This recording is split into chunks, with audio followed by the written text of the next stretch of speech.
Student और 12th class, कैसे हैं आप? पार्टनरशिप फर्म का फंडामेंटल यानी बेसिक चैप्टर 1 आज हम स्टार्ट कर रहे हैं। चैप्टर 1 को स्टार्ट करने से पहले आपको इसके टॉपिक समझने हैं। चैप्टर 1 के अंदर आपके 5 टॉपिक्स हैं जो मेन आपको करने हैं। तो ये पूरे चैप्टर का स्ट्रक्चर है। अगर पहले से स्ट्रक्चर में आपको ये पता हो कि हमें टॉपिक कौन से करने हैं, तो फिर इन 5 टॉपिक्स को करने के बाद एक पूरा क्लियर पिक्चर आपके सामने दिख जाएगी कि हमें इस चैप्टर के अंदर क्या करना है। तो पहला टॉपिक है आपका profit and loss appropriation account, जिसमें परफॉर्मा बनाएंगे, अभी बताती हूँ। इंटरेस्ट ऑन ड्राइंग है, इंटरेस्ट ऑन कैपिटल है, पास्ट एडजस्टमेंट है और गारंटी टू ए पार्टनर है। ठीक है, अब यहाँ पर गारंटी टू पार्टनर जो लास्ट टॉपिक है, इसकी थ्योरी भी कई बार पेपर में आपकी आ जाती है। तो स्टार्ट करते हैं पहले टॉपिक से, जिसका नाम है profit and loss appropriation account. Profit and loss appropriation account क्या है? आपने +1 के अंदर P&L अकाउंट किया होगा, वही है, उसको आगे कंटिन्यू करना है अब हमें। जैसे प्रॉफिट एंड लॉस अकाउंट हमने +1 में किया था, ठीक है ना, और यहाँ पर आपका नेट प्रॉफिट आया था, ग्रॉस प्रॉफिट से शुरुआत की थी और नेट प्रॉफिट आपकी बैलेंसिंग फिगर लास्ट में आई थी, कुछ ध्यान आया +1 का। अब हमें इसी को आगे कंटिन्यू करना है। Profit and loss appropriation account इसके जस्ट बाद बनता है, ठीक है, और इसकी शुरुआत यहीं से होती है नेट प्रॉफिट से। जो ये नेट प्रॉफिट आपने ऊपर अभी निकाला है, वैसे तो टेंशन नहीं है, आपको ये निकालना नहीं पड़ेगा इस क्वेश्चन चैप्टर के अंदर, सॉरी +2 के अंदर आपको ये गिवन मिलेगा नेट प्रॉफिट, ठीक है। तो नेट प्रॉफिट गिवन मिलेगा, उसी से क्वेश्चन की शुरुआत होगी। बट यहाँ पर डिफरेंस क्या है वो समझना जरूरी है। प्रॉफिट एंड लॉस अकाउंट में पूरी फर्म के एक्सपेंसेस और इनकम हम लिखते थे, जो कि पूरी फर्म को पेबल होते थे एक्सपेंसेस। लेकिन P&L एप्रोप्रिएशन अकाउंट जो है सिर्फ ओनली पार्टनर्स के लिए बनाया जाता है। एप्रोप्रिएशन मीन्स क्या होता है? एप्रोप्रिएशन का मतलब बंटवारा। किसका बंटवारा? प्रॉफिट का। प्रॉफिट को बांटने के लिए P&L एप्रोप्रिएशन बनाते हैं। लॉस होगा तो ये अकाउंट बनेगा ही नहीं, प्रॉफिट होता है तो ही अकाउंट बनता है। और इस अकाउंट को बनाने का पर्पज सिर्फ यही है कि प्रॉफिट को डिस्ट्रीब्यूट करना। तो प्रॉफिट डिस्ट्रीब्यूशन के लिए ओनली अकाउंट बनाते हैं हम, P&L एप्रोप्रिएशन अकाउंट। और प्रॉफिट सिर्फ पार्टनर्स का होता है। पार्टनर से रिलेटेड एक्सपेंस और इनकम यहाँ पर लिखते हैं। गिनी चुनी 2-4 आइटम है, उनको याद कर लीजिए। क्या है देखिए, यहाँ पर डेबिट में लिखते हैं इंटरेस्ट ऑन कैपिटल, पहली चीज, हर एक पार्टनर की कैपिटल पर इंटरेस्ट लगाया जाएगा।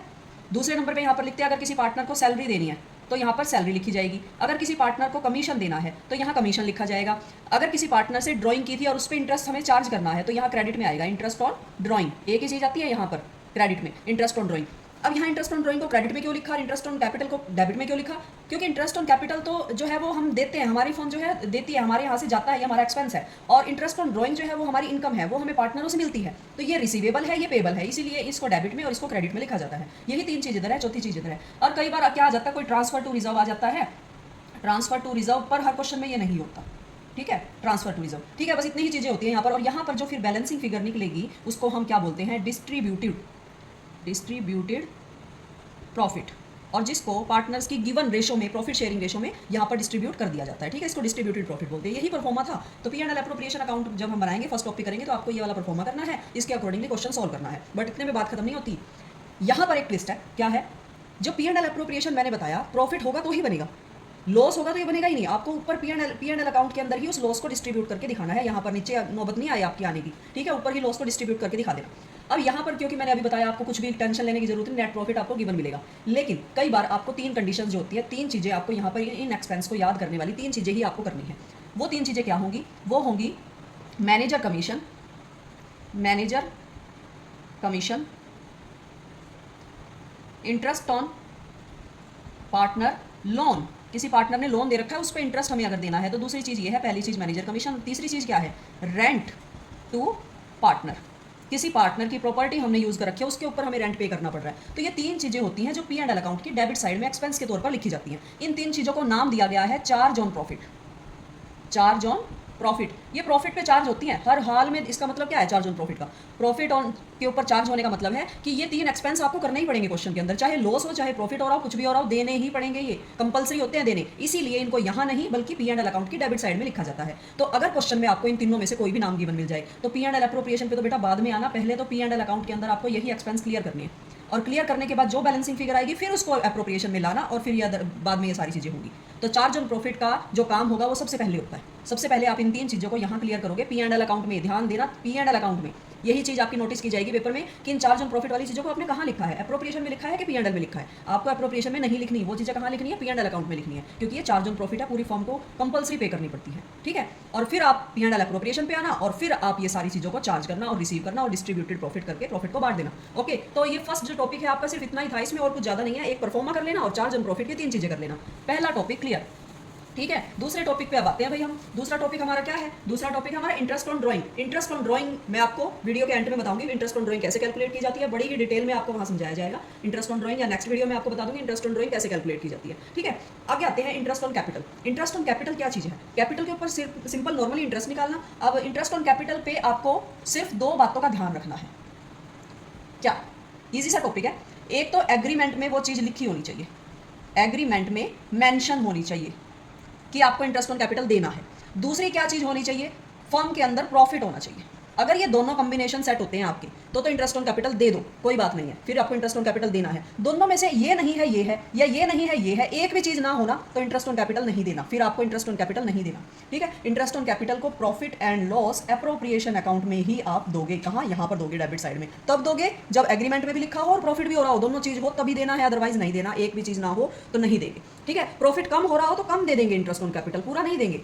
ठीक है, तो ये था इंटरेस्ट ऑन कैपिटल का। एक और इसमें कंडीशन है, अगर आपको ऐसे बोल दे कि प्रॉफिट ना हो, लॉस हो रहा हो, तो अब लॉस हो रहा हो तो मैं हमने तो कहा था कि बनाना ही नहीं, देना ही नहीं फिर इंटरेस्ट ऑन कैपिटल। लेकिन अगर कंडीशन लगा दे इसके अंदर कि चार्ज ऑन प्रॉफिट है इंटरेस्ट ऑन कैपिटल, तो मतलब क्या हुआ? चार्ज ऑन प्रॉफिट का कि देना ही पड़ेगा, इवन हर हाल में प्रॉफिट भी हो रहा हो लॉस भी हो रहा हो तो भी आपको इंटरेस्ट ऑन कैपिटल देना है। अगर चार्ज ऑन प्रॉफिट की कंडीशन लगा देता है पेपर के अंदर, क्वेश्चन के अंदर, तो आपको फिर ये देना पड़ेगा इंटरेस्ट ऑन कैपिटल। फिर प्रॉफिट मायने नहीं रखता, एग्रीमेंट मायने नहीं रखता, अगर उसने चार्ज ऑन प्रॉफिट बोल दिया तो। ठीक है, ये तीसरी कंडीशन है। इनके अलावा फिर आप एप्रोप्रिएशन की बात भूल जाओ, फिर यहाँ नहीं लिखना। अब मैंने पहले बताया था जब चार्ज ऑन प्रॉफिट की बात आ जाती है तो P&L अकाउंट में यहाँ पर लिखी जाती है डेबिट साइड में वो चीज़। फिर चार्ज ऑन प्रॉफिट आप मानते हुए इंटरेस्ट ऑन कैपिटल को आप यहाँ डेबिट साइड में लिखोगे, P&L अकाउंट में लिखोगे, चाहे लॉस भी हो रहा हो तो भी आपको देना पड़ेगा और पूरा पूरा देना पड़ेगा। ठीक है, तो ये इंटरेस्ट ऑन कैपिटल से रिलेटेड आपका टॉपिक था, बहुत ईजी सा छोटा सा टॉपिक था इंटरेस्ट ऑन कैपिटल। इतना ही करना है इसमें। तो 3 टॉपिक आपके कवर हो चुके हैं। चौथा टॉपिक है पास्ट एडजस्टमेंट। पास्ट एडजस्टमेंट बहुत ईजी टॉपिक है। पास्ट एडजस्टमेंट में आपको क्या करना है? एक टेबल बनानी है, टेबल एडजस्टमेंट। इस टेबल एडजस्टमेंट में आपको इस तरह से जितने भी पार्टनर हो ना उतने कॉलम बनाओगे। मान लो A और B 2 पार्टनर है और तीसरा एक एक्स्ट्रा बना लेना टोटल के लिए। इस तरह से आप बनाओगे। फर्स्ट चीज आपने यहाँ सेकंड चीज लिखनी है, फर्स्ट चीज के बाद सेकंड। फर्स्ट चीज में आपने वो चीज लिखनी है जो काम होना चाहिए था। देखो पास्ट एडजस्टमेंट का मतलब क्या होता है? पास्ट एडजस्टमेंट का मतलब पहले कोई काम हमने नहीं किया, रह गया, भूल गए या कोई गलती हो गई थी, पहले नहीं किया लेकिन उसको अब ठीक करना है, हमें अब सुधारना है। तो यहाँ पर आप वो चीज करोगे फर्स्ट नंबर पे जो करनी चाहिए थी एक्चुअल में। जैसे इंटरेस्ट ऑन कैपिटल नहीं दिया, अब देंगे। अब हमें इंटरेस्ट ऑन कैपिटल फिर देना पड़ेगा, नहीं दिया था तो इंटरेस्ट ऑन कैपिटल अब देंगे। भाई देने वाली चीज़ क्या होती है? देखो, अगर हम उस चीज़ को रिसीव कर रहे हैं तो बेटा आपने उसको डेबिट करना है, अगर हम उसको पे कर रहे हैं तो आपको उसको क्रेडिट करना है। ये बातों का ध्यान रखना, सिर्फ 2 बातों का यहाँ पर टेबल एडजस्टमेंट में, और कुछ भी नहीं है, कोई भी ट्रिक नहीं है, कोई फार्मूला नहीं है इसका, सिर्फ इतनी बातें ध्यान रखना। रिसीव करोगे तो डेबिट, पे करोगे तो क्रेडिट। अब इंटरेस्ट ऑन कैपिटल हमें पे करना पड़ता है, ठीक है ना, और हमने पहले नहीं किया तो अब कर लो, अब पे करो। अब पे करेंगे तो पहली चीज क्रेडिट हो जाएगी बेटा। ठीक है, इंटरेस्ट ऑन कैपिटल को क्रेडिट कर दो, मतलब पहले नंबर पे वो काम करना जो पहले नहीं किया लेकिन अब हम उसको सही कर रहे हैं, करेक्ट कर रहे हैं। तो इंटरेस्ट ऑन कैपिटल हमने दे दिया। अब ये जो टोटल अमाउंट होती है ना, इसी टोटल अमाउंट को सेकंड नंबर पे आप क्या करो? टोटल अमाउंट को सेकंड नंबर पे पहली चीज क्रेडिट तो दूसरी डेबिट ही होगी। अगर ये डेबिट थी तो दूसरी चीज क्रेडिट ही होगी, इसकी अपोजिट हो जाएगी। और इस टोटल अमाउंट को आप क्या करोगे? जो आपको रेशो गिवन होगी ना उसी रेशो में डिस्ट्रीब्यूट कर देना। ठीक है, तो यहाँ पर ये आपका इस तरह से एक अमाउंट आ जाएगी। अब क्या करेंगे? अब करेंगे हम कंपैरिजन, इसका और इसका दोनों का कंपैरिजन करके एक डिफरेंस निकलेगा, मतलब दोनों को डिफरेंस निकाल देना दोनों का। मान लो क्रेडिट ज़्यादा है और क्रेडिट के 50 या 500 रुपये क्रेडिट के ज़्यादा निकले हैं, तो यहाँ पर 500 सेम अमाउंट आपकी निकलेगी डेबिट की ज़्यादा, इस तरह से। तो यहाँ जनरल एंट्री बनेगी B capital account debit to A capital account. कितनी अमाउंट है? 500। इस तरह से जर्नल एंट्री बन जाएगी। तो इसी जर्नल एंट्री को क्या बोलते हैं? एडजस्टमेंट एंट्री बोलते हैं। इंपॉर्टेंट टॉपिक है और बहुत आसान है, इसमें कोई भी फार्मूला नहीं है कि इतना मुश्किल फार्मूला हो कोई। सिर्फ 2 बातें ध्यान रखनी है, रिसीव करोगे तो डेबिट, पे करोगे तो क्रेडिट। अकॉर्डिंग टू क्वेश्चन ये सिचुएशन चेंज होती रहेगी, कभी आप ले रहे होगे, कभी आप दे रहे होंगे, लेकिन फर्स्ट आइटम का ध्यान रखना, फर्स्ट चीज आपने वो करनी है जो एक्चुअल में आपने काम करना चाहिए था, सही वाला काम करना चाहिए था। तो जैसे कि क्वेश्चन में कई बार बोलेगा इंटरेस्ट ऑन ड्राइंग नहीं लगाया तो पहला इंटरेस्ट ऑन ड्राइंग लिखो, और इंटरेस्ट ऑन ड्राइंग ली जाती है ना, लेने वाली चीज, रिसीव करने वाली पहली चीज फिर हमारी क्या हो जाती है? यहाँ पर डेबिट हो जाती है। फर्स्ट डेबिट तो दूसरा क्रेडिट, इस तरह से करना है आपने। पहली चीज का डिसाइड कर लो वो चीज क्या होगी, दूसरी चीज उसके ऑपोजिट होगी। इस तरह से पास्ट एडजस्टमेंट की आपकी टेबल बनाओ। टेबल बनाने के बाद आपने क्या करनी है? एक जर्नल एंट्री क्रिएट करनी है। नंबर आपको इस जर्नल एंट्री के ही मिलने वाले हैं। ठीक है, ये आपकी पास्ट एडजस्टमेंट क्लियर है। और लास्ट टॉपिक आपका आता है गारंटी। गारंटी की जितनी थ्योरी इंपॉर्टेंट है उतना ही प्रैक्टिकल भी इंपॉर्टेंट है। यहाँ पर आपको इसका थ्योरी पोर्शन भी मैं आपको करने के लिए बोलूंगी, गारंटी का थ्योरी पोर्शन भी करना। ठीक है, तो गारंटी जब करोगे ना, गारंटी में आपको थ्योरी भी करनी है और प्रैक्टिकल भी करना है, दोनों चीजों का ध्यान रखना। गारंटी होती क्या है? अगर पूरी फर्म या कुछ पार्टनर या कोई एक पार्टनर किसी भी पार्टनर को ये गारंटी दे देता है कि भाई आपका प्रॉफिट इतने हजार से या इतने लाख से या इतनी अमाउंट से कम नहीं होगा, तो उस पार्टनर को हर हाल में वो अमाउंट जो है पे करनी पड़ती है। मान लो, देखो एक एग्जाम्पल देती हूँ आपको, ए, बी और सी 3 पार्टनर है, ठीक है, और हमारी फर्म का प्रॉफिट होता है जितना भी होता है, ए ने, बी ने या पूरी फर्म ने, दोनों ने गारंटी दी किसको? सी को, कि आपका प्रॉफिट जो है जब भी 50,000 से कम नहीं होगा, चाहे कुछ भी हो जाए फर्म के अंदर। अब इन फ्यूचर आपको देंगे कि प्रॉफिट इतना हुआ भाई, अब प्रॉफिट कितना हुआ, मान लो यहाँ पर 30 और 30,000 इस तरह से प्रॉफिट डिस्ट्रीब्यूशन करके दिखा दो, तो कितना का प्रॉफिट हो गया, 90,000 का ये प्रॉफिट हो गया था फर्म के अंदर, और हमने इस तरह से तीनों में बांट दिया। अब देखो पास्ट में चले जाओ, क्या गारंटी मिली थी, गारंटी तो इसको 50,000 की मिली थी, लेकिन एक्चुअल में क्या हुआ, इसको प्रॉफिट तो 30,000 का मिल रहा है, इसकी गारंटी पूरी नहीं हुई ना, कितनी कमी रहेगी, डेफिशिएंसी कितने की है, 20,000 इसको और मिलने चाहिए, तभी तो इसकी जो है गारंटी पूरी होगी। तो ये 20,000 कौन भरेगा, ये दोनों भरेंगे, ये भी और ये भी, इन दोनों को वो गारंटी पूरी करनी पड़ेगी, क्योंकि गारंटी किन्होंने दी थी, इन्होंने दी थी सी को। अब जब इन्होंने दी थी तो गारंटी को यही पूरे करेंगे, कैसे, वो आपको क्वेश्चन में गिवन मिलेगा कि कैसे गारंटी को पूरा किया जाएगा। जैसे कि मान लो बराबर बराबर पूरा किया जाएगा, तो 10 तो इसमें से काट लेना और 10,000 इसमें से काट लेना, तो यहाँ कितने हो जाएगा, 30 - 10, 20,000 इसके हिस्से में आ जाएगा और 20,000 इसके हिस्से में आ जाएंगे, और इसके 30 और 20 मिलकर पूरे हो जाएंगे, ठीक है ना। अब यहाँ पर देखना टोटल क्या बनता है इनका, वही 90,000, 50, 20 और 20, 90,000, प्रॉफिट वही रहेगा, बट इधर उधर कर देंगे प्रॉफिट को एडजस्ट, जिन्होंने गारंटी दी थी उनका तो हिस्सा कम हो जाएगा, जिसको मिली है उसका बढ़ जाएगा, अगर कोई डेफिशिएंसी होती है तो। लेकिन अगर इसका प्रॉफिट ही मान लो इसको गारंटी 50 की मिली थी और उसकी प्रॉफिट जो है 70,000 बनता है, ज़्यादा बनता है, फिर कोई बात नहीं, इसको 70 ही दे देंगे, मतलब गारंटी कम नहीं होनी चाहिए, ज़्यादा कितना भी हो सकता है।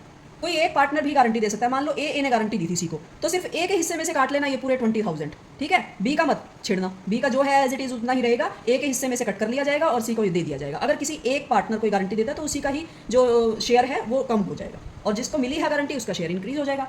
ओके, तो गारंटी वाला ज़्यादा कोई मुश्किल क्वेश्चन है नहीं, बहुत आसान इजी टॉपिक है। टॉपिक तो सारे इजी हैं आपके फर्स्ट चैप्टर के अंदर, जो 5 टॉपिक आपके दे रखे हैं, 5 टॉपिक्स को मैंने आपको एक एक करके करवा दिया है। इंटरेस्ट ऑन ड्राइंग के लिए मैं आपको अलग से वीडियो दे देती हूँ कि किस तरह से करना है आपको। तो ये पूरे टॉपिक करने के बाद आप इसके क्वेश्चन अटैम्प्ट करना और बताना कि आपकी कोई प्रॉब्लम तो नहीं आ रही है किसी भी प्रकार की। Okay, thank you.